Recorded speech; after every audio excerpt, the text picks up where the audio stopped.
Greetings, you sons of damned, women of dark desires, and those born for burning. I am Fraser, and this is Until the Last Gasp Extreme Metal Podcast.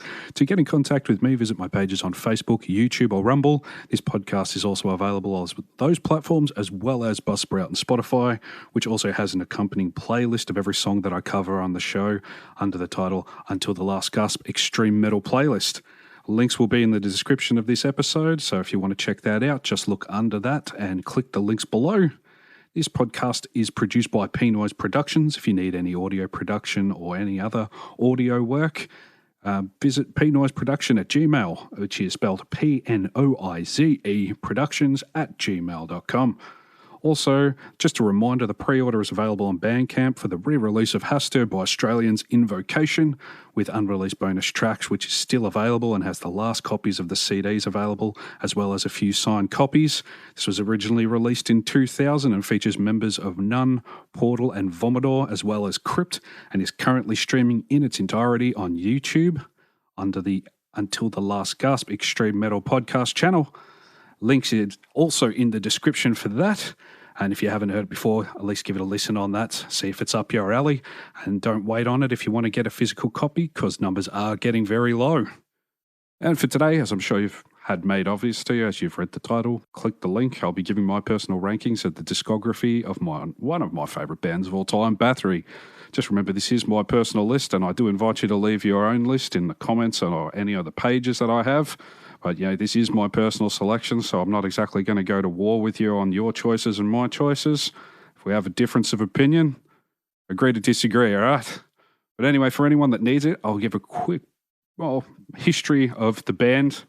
I mean, hopefully nobody needs to hear this, but this is for the benefit of anyone who's probably just trying to find some new music. Bathory was founded in March of 1983. Quarthorn was a 17-year-old guitarist, and with bassist Frederick Melander and drummer Jonas Askeland. According to Quarthorn, they settled on the name Bathory after he had a visit to London Dungeon, although Jonas says that it was also inspired from the song by Venom about Countess Elizabeth Bathory. Before settling on the name Bathory, they'd also considered the names Nosferatu, Natas, Mephisto, Elizabeth Bathory, and Countess Bathory.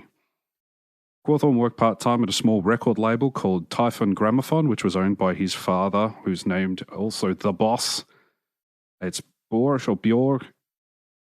Borsberg. I think it's Bjorg. Hopefully I'm right with that one. And in late 1983, the label was putting together a compilation of songs by Scandinavian bands. At the last minute, one of those bands backed out.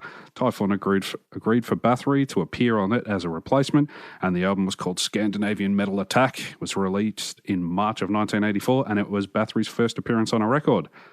Unexpectedly, the two tracks that they did, called Sacrifice and Return of Darkness and Evil, drew a great amount of fan mail and attention. Soon afterwards, Typhon asked Quarthorn to record a full-length album, but his bandmates had moved away, so Quarthorn had recruited Rickard Bergman of one of his former oi punk bands as bassist, and Stefan Larsson from another local punk band as a drummer. On 22nd of May 1984, they had their first and only rehearsal together before they went in to record an album. Or at least they recorded two songs in the 22nd of May. The rehearsals were Witchcraft and Satan My Master, which were the first ever recordings of this debut lineup.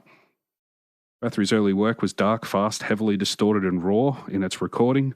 Quarthorn's vocals were harsh, high-pitched, raspy, occasionally with shrieks and screams. The band's lyrics focused on dark topics and included anti-Christian and satanic references. These traits came to define the black metal sound that the band used in their earlier style on the first four albums. Quarthorn had said the band were not Satanists but used satanic references to provoke and attack Christianity. Bathory had stopped performing by 1985 as Quarthorn viewed organising concerts as too much hassle, and after they had done the album Bloodfire Death, the band had shed its early black metal style. Their fifth album, Hammerheart, was the first archetypal Viking metal album. The Viking metal sound was continued through Twilight of the Gods and Blood on Ice albums. The records that would follow, Requiem and Octagon, Quarthorn changed his style to more of a, I guess you'd say, retro thrash thing, I think they defined it as, and also in 2001 released Destroyer of Worlds, which was a transitional release that led to a full return in his Viking metal styles with the releases of the Nordland albums Part 1 and Part 2. So, now that that's all out the way, let's look into my ranking for the discography of Bathory.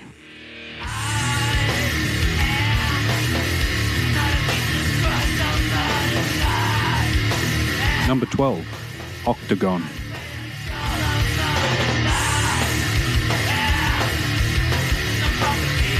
Released in 1995, this was the second album in Quarthorn's attempt to return to a more thrash-based sound after the release of his very much accomplished records that helped pioneer the Viking metal sound. This production here is almost obviously programmed drums. When you have credits for Quarthor and Vorth being used for bass and drums, it's usually to sign that Quarthorn was either going the solo route, had ghost credits for other musicians that were unnamed, or he was just punching in stuff digitally on the drums. Well, not unlistenable and not entirely bad for a mid-90s record. This one's kind of largely forgettable in a catalogue full of acclaimed and classic records. Its sound kind of feels like it grows tired of even itself as the record carries on, where the ideas lyrically and musically lose any of their really unique characteristics, and it just seems to run together. But even the scraps of Quarthorn's table were recorded, so at least we have a lot of his legacy there intact that we can still listen back to. And what I guess some people may consider a blemish is ultimately largely forgettable, as it's crammed between two very prolific periods of big acclaim, being the black metal and Viking metal, then into his return to Viking metal period. So this is definitely a fans-only record. My favourite track for this record was Born to Die.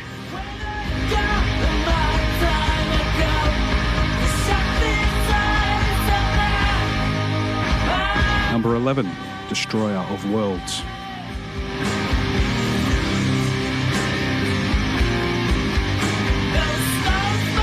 Released in 2001, this album feels like it's either confused as to what it wants to be, or just possibly cobbling together the ideas from his Viking period, padded out with the ill-advised leftovers of what may have been the intended third record of his dive into the 90s thrash retro sound. There are some decent songs on here, but they are in short supply, and mostly at the front of this record. It's very front heavy on those tracks that you can kind of really get away with listening to. Midway through this record, the deviation in sound becomes pretty jarring, and the atmosphere of everything that was on the earlier part of this record is stripped away, and the songs, even more so than on Octagon's back half, tend to just really drag and run together. But at least there are those first ones at the start that kind of make it a bit more listenable. This is also not an essential record, but there are some indicators of the direction that Quarthorn would take following this album. My favourite song off this one is Ode.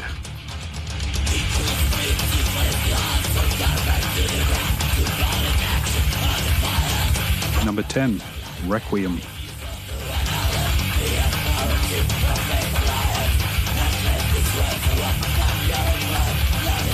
This is the superior record from Bathory's overall inferior attempt at joining the ranks of 90s thrash metal. Far more aggressive and driven than Octagon, Quarthorn's vocal delivery has returned to more of a raspy bark on this one, and it definitely aids in making these songs only slightly better than average when you compare them to the likes of Octagon and Destroyer of Worlds. The riffs do tend to become a tad overly repetitive, and in doing that, very little of this album actually stands out from the pack. The drums on this are noticeably digital. It's a big giveaway from the snare and the hi-hats. But other than that, it's a fairly decent recording on some less than stellar material. It's definitely another one of those for diehard Bathory fans only. Favourite track off this one was Prostitution.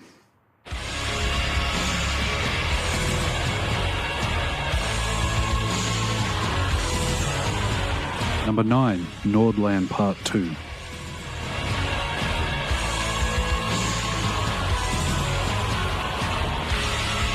Released in 2003, this was the final record that Quarthorn would release before his passing in 2004, and the second part to the Nordland album series. While still a great follow-up to an album that was an incredible return for the band and a return to form, this record's songwriting is slightly weaker and the production is a bit less punchier overall by comparison. Still, the final song, Wheel of Sun, in my opinion, is the strongest song of either Part 1 and Part 2. For my taste, I would stand it up against anything in his Viking metal era output, as it is incredible and epic final farewell to the band.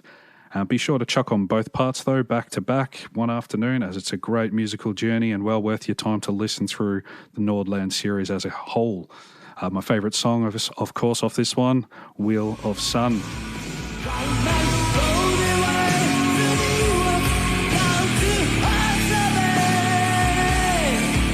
Number 8, Hammerheart.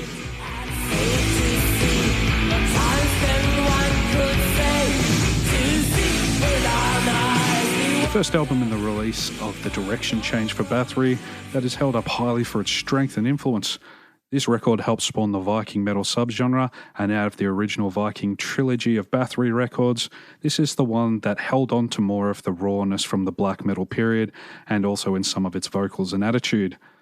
I can feel the hate already as I've put this where I have in the list. People will most likely be appalled to see this record sitting in this position. But to be fair, if you were around during this release and it changed your life, just know at the time I was 4 years old, so it took me a lot longer to come across this record.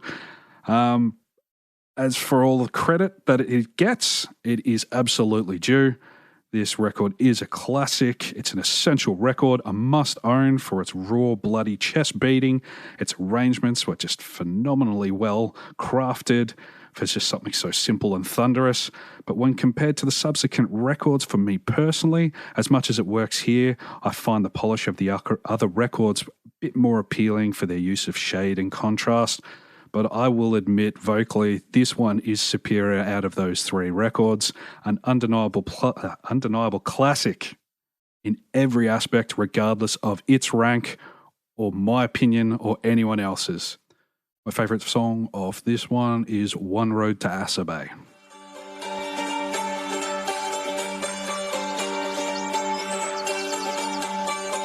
Number 7, Nordland Part 1.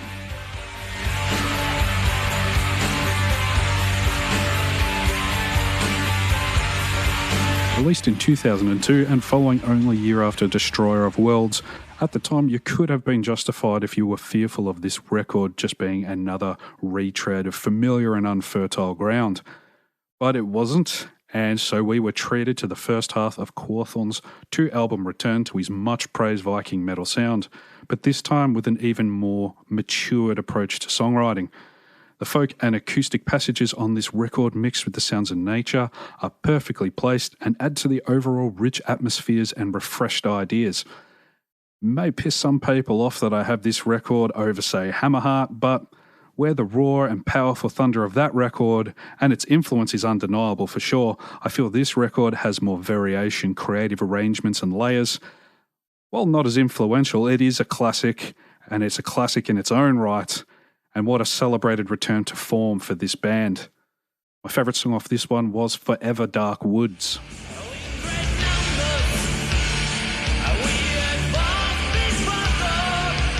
Number 6, Twilight of the Gods.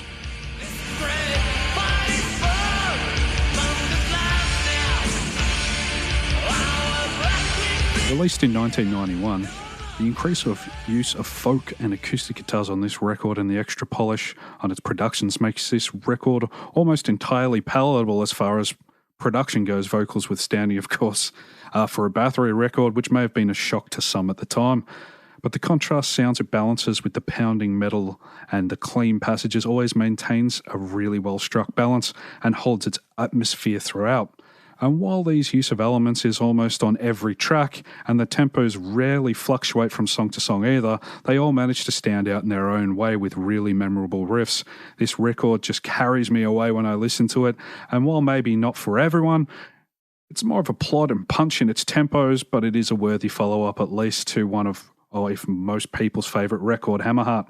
Speaking of Hammerheart, the song on here also by that name, Hammerheart. What an amazing song. That should be made the Swedish national anthem. And if it doesn't happen by 2025, I have lost all hope in humanity. Play that at the Olympics. I'm sure everyone will put their hands over their hearts. My favourite song off this record was Under the Runes.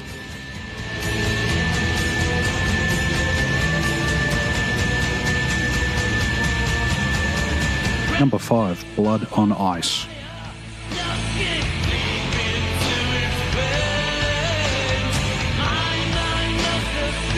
Released in 1996, this record is an interesting part in the history of the band, as this album was originally recorded, at least in part anyway, in 1989 and was intended to be the 5th Bathory album.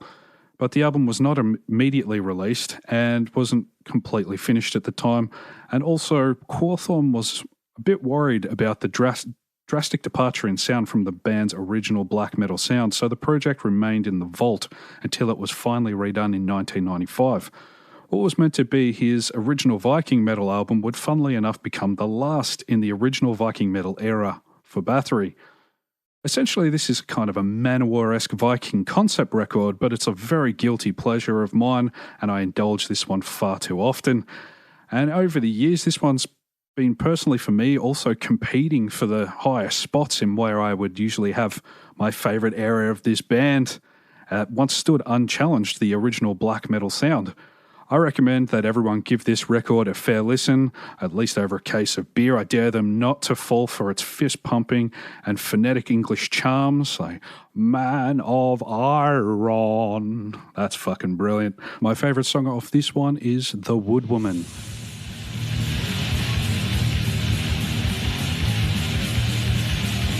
Number 4, The Return of Darkness and Evil.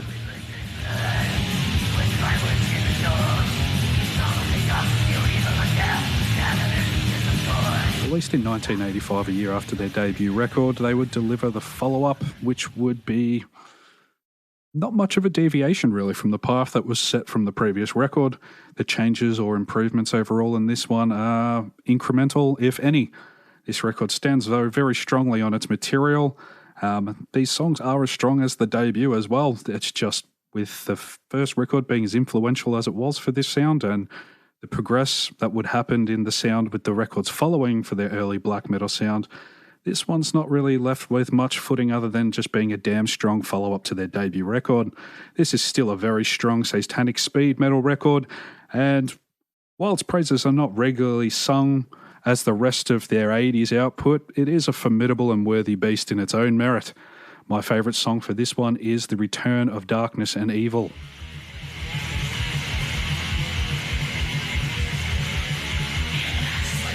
Number 3, Bathory.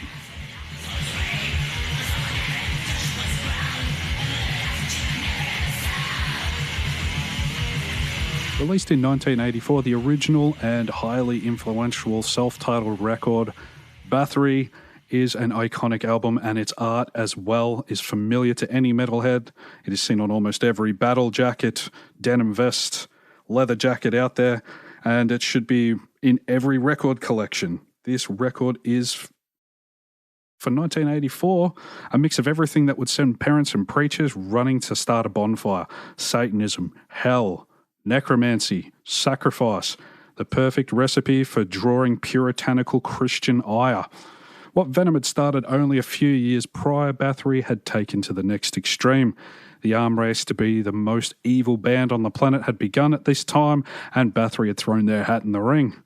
While their musical chops weren't as refined as their American counterparts like Slayer, their rawness and themes for Quarthorn's vocal delivery as well really drove this one home that they were not taking any prisoners. This is an absolutely killer satanic speed metal record.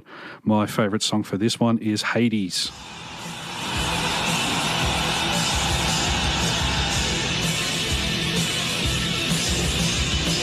Number 2, Blood, Fire, Death.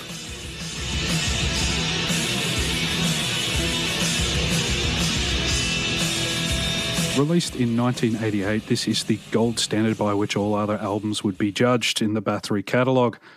Almost always considered the Bathory record. By the fourth album, they had all the elements in place and the production down to create one of the heaviest albums of the late 80s, highly influential and packed with classic songs. This album was the first in the catalogue to wholly embrace the Norse mythology throughout its lyrical content, replacing the satanic themes of the first 3 records. But if you do read the lyrics, the first letter from each line of Gold Walls of Heaven is Satan. And also, if you read the first letters for the lines of Die Is Array, they form the sentence, Christ is the bastard son of heaven. So Quarthorn had not completely done away with old Nick there, but it was just a bit more hidden from view. This is an absolute classic as well. This has to be in everyone's collection, not just black metal or extreme metal. I think everyone, even if you're into thrash metal, you would find so much to appreciate on this. It's a very extreme thrash metal record, stands up with bands like Creator's Output and Slayer. 100% classic, must buy. Favorite song off this one is A Fine Day to Die.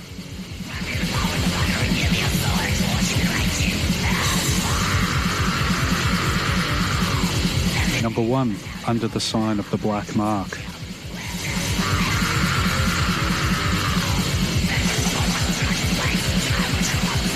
Released in 1987, this is one of the most evil records ever recorded. It is raw, fierce, and uncompromising. This could almost be considered the direct musical birth of the second wave of the black metal scene. I mean, you'd have a few other bands contending for it too, but this here pretty much is that sound encapsulated. Every bit as fucked up, ugly, and raw as the bands that would take up that sound in the 90s. The vocals alone here are perfect, and even today would be considered the top tier of their genre, truly possessed and harsh. There is little that can be said about this record that isn't just positively gushing about how good this is. It's a benchmark in the world of extreme metal and Bathory's most extreme record, when you not only consider its performances and songwriting, but also the production. While not their most popular record, it is still favoured by a large portion of the fan base, especially those into those extreme metal roots of black metal, war metal, and others. I would feel confident in saying that this is the quintessential first wave black metal record. And if you're not a believer, at least even on my word alone, play it for yourself. If you haven't got a copy, remedy that now. Hail Bathory. Favourite song off this one was Equimanthorn. And there you go. That's my ranking of the Bathory discography. Do you have any personal experiences or your own list that you want to talk about? Well, you can leave me a comment on YouTube. You can leave me a comment on Facebook or also on Rumble if that's where you're listening to me. But that's all I have for Bathory today. But I will mention that there was, of course, a few more releases that were done with the Bathory name on them. They had the Jubileum catalogue and the Black Mark released in memory of Quarthorn, which was a tribute to Quarthorn, which was massive. Definitely have a listen to these because it's 3 CDs of their favourite Bathory songs. 176-page booklet with DVD, long-form video for One Road to Acid Bay, interviews, posters, footage. It's also all remastered songs, so it's definitely worth your time. These do sound really refreshed with this mix. But as I mentioned before, Quarthorn had passed in 2004, and his father, Boss, who had also helped produce these earlier records and worked on maintaining his son's legacy after his passing, sadly also passed away in 2017. So raise a glass to these two important figures that helped push extreme metal in the early days. Their legacy and influence is undeniable. To Quarthorn and Boss, my utmost respect, many hails, rest in peace. That's all I have for today. I hope you've all enjoyed this change up in format that I've been trying to play around with. If you do have any suggestions of what you would like me to do next as far as either format, topic, band, anything, let me know and see what I can do to try and create a content that you're all more happy to listen to. Like I said on Facebook before, I don't want to just create content detailing discographies that is more or less preaching to the converted. So if you have any opinions that you want heard, let me hear them. But otherwise, next week I will be trying to, at least endeavour to try something a bit different once again. And I also have some interviews lined up, which should come to light hopefully within the next few weeks. Hopefully I have those timed well, but I will also be spending a lot of my time stuffing envelopes and writing addresses for that H.A.S.T.U.R release, which should be released at the time you hear this with only a few weeks. Few weeks to go. February 22nd has come very quickly. So before I take that final step into madness and completely cover my house in envelopes, pieces of paper and CDs, I hope you'll join me again next week. But until then, as always, stay safe, play it loud, and support metal until the last gasp. Have a great week. Hail Bathory.